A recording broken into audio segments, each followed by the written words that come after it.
Tita Rubis, kasi si Tita Ruby, ilang beses ko siya naka-work at nakasama eh. Hindi pa yata lumalabas kasi yung mga ginawa namin. And si Direk Zina was first time makatrabaho siya. Si JM De Guzman, the first time ko rin nakatrabaho, talaga nagkasundo rin kami. Tapos parang naging magkaibigan din kami off-cam sa labas, nagkakamustahan. And halos lahat talaga. Dream ko talaga sila. Masaya ako na naging partner. Anong hairstyle mo parang bago? Sinadya ba yan para sa movie? Actually, yes, idea po siya ni Rek Alex. Sabi niya is ayaw niya na masyado akong neat. Ayaw niya na masyado akong maayos. So, nagpahaba ako ng buhok. Para dito. Yes, tapos choice ko na magpakulot na para mas textured yung buhok. And then sabi niya, gusto ko yung ganyang itsura lang.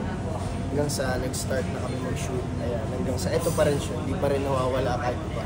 Pero may clean na to kasi dyan natatali ko na yung buhok ko eh. Kasi nababaan ko na siya. Na-enjoy mo naman yung ganyan? Yes po, actually nasanay na ako ng ganito. Parang ayoko na bumalik sa straight pero since merong continuity sa sangre. Straight na buhok ha? Oo, na-straight yung buhok, maayos. So pinaplansya pa to sa set. Pinablower, pinaplansya. Tapos, tawag dito, saan ka pinaka na-challenge? Aside dun sa sinasabi nilang kuha na dire-diretso, na kailangan di magkamali. Ikaw ba nagkamali? Hindi naman totally nagkamali eh. Kasi lahat talaga halos mapapansin mo. May pagkakataon na hindi sobrang parehas na parehas, pero yung the thought of it, yung thought no scene, kailangan nandoon yung pagiging character mo. Yes, nagkaroon ako ng pagkakataon, yung ganyan kanina bago ako sampalin. Meron akong time doon na para ako na blanco kasi nabangga ako nung camera. Eh, mahaba yung line ko.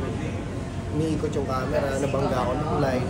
Tapos nakakatawa si Tito Ronnie, nakakatawa. Sobra pong challenging talaga niya. So, ang challenge dyan is paano mo huhugutin, paano ka magiging at the moment and masasave yung sarili mo sa ganong situation. Yung nalulunod ka na pero hindi pwede, kailangan mo lumangoy paangat. Parang ganun yung nangyari sa akin yung moment na yun. Na, oh my God, kasalanan mo yun.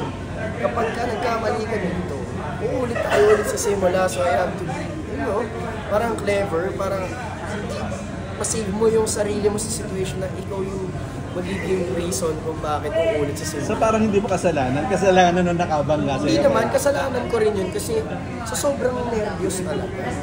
Kagaya rin sinabi dito Robin, para siyang game na kapag nag-3, 2, 1, action, yun na yun. Para ka nang nawala ka agad sa sarili mo, nag-blank, nag-load ka na sa character, nag-isip ka na. Pero once na malapit mo sa yung camera, since inaantay mo nga yung cue mo, nakakakaba siya, nakakablank pa siya, and bago yun sa pakiramdam ko, para akong bumalik talaga sa nagsisimula ako nung wala talaga akong alam ano. Oh my God, tapos sila ang gagaling nila na overwhelmed ka na challenge ka eh. Kamusta ka trabaho si Alex? Medyo masungit ba siya? Ay, wala. Relax lang. Enjoy lang kami. Relax lang talaga yung pagtatrabaho namin. Wala kami masyadong, hindi namin siya masyadong in-intimidate. Kanino ka pinaka-intimidate sa lahat ng actor na ito? Nakasama mo? Sa sarili ko, parang lahat talaga. Kasi lahat talaga. Hindi ka pa pwede hindi ma-intimidate. Hindi, pagkaka-intimidate ba yun is, hindi naman siya bad thing. I think is, parang like pressure, mas pressure eh, na ayusin mo talaga yung ginagawa mo. Hindi mo pa pwedeng magpapansin-pansin dyan o sa walang bahala lang. Yung role mo kailangan mo ayusin, yung line mo kailangan mo ayusin, yung sarili mo, yung blocking mo, yung camera mo, audio mo, lahat.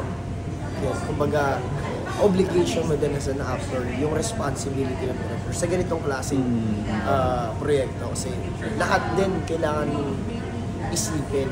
Hindi mo pwedeng sarili mo lang talaga yung